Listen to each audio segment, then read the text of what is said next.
तेरी राह में ये खर्च करूंगा, वो खर्च करूंगा, अल्लाह एक बेटा दे दे। बेटियां ही बेटियां हैं, अल्लाह ने एक बेटा दे दिया। बेटा दिया, मुबारकबाद मिलने लगी। 4 बेटियों के बाद एक बेटा।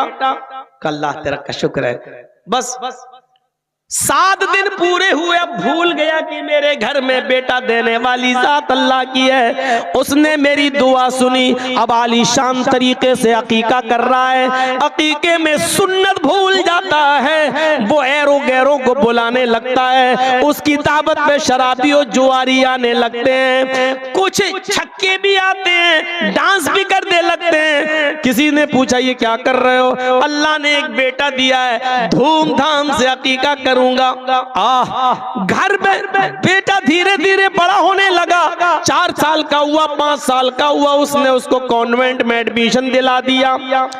अरबी पढ़ने के लिए मौलाना साहब को रख लिया। मौलाना साहब आते, शाम को बच्चे को पढ़ाते, अलिफ बा ता सा कुरान पढ़ाने सिखा रहे हैं। उसके लिए स्कूल में कोई सब्जेक्ट नहीं है, घर में उस बच्चे को मौलाना रख लिया कि आओ ट्यूशन पढ़ा देना।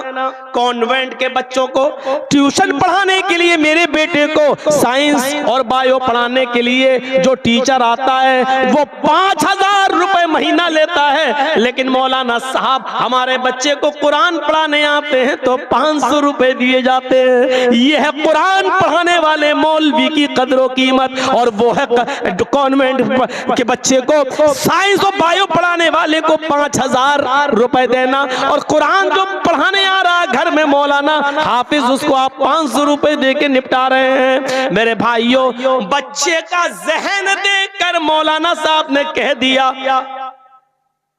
उसके बाप से, आपका बेटा बड़ा ज़हीन है, जो पढ़ाता हूं फौरन याद कर लेता है। अगर अपने बच्चे को हाफिज बना लो या आलिम बना लो तो बहुत अच्छा हाफिज बनेगा, बहुत अच्छा आलिम बनकर निकलेगा।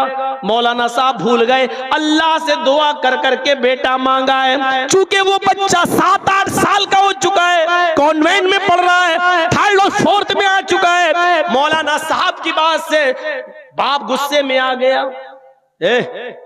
क्या कह रहे हो, मौलाना बना लूं? नहीं, बच्चा बड़ा ज़हीन है, मौलाना बना दो।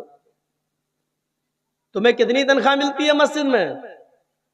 मौलाना साहब ने कहा 5000, 6000, 8000। बस ये बनाऊं मैं अपने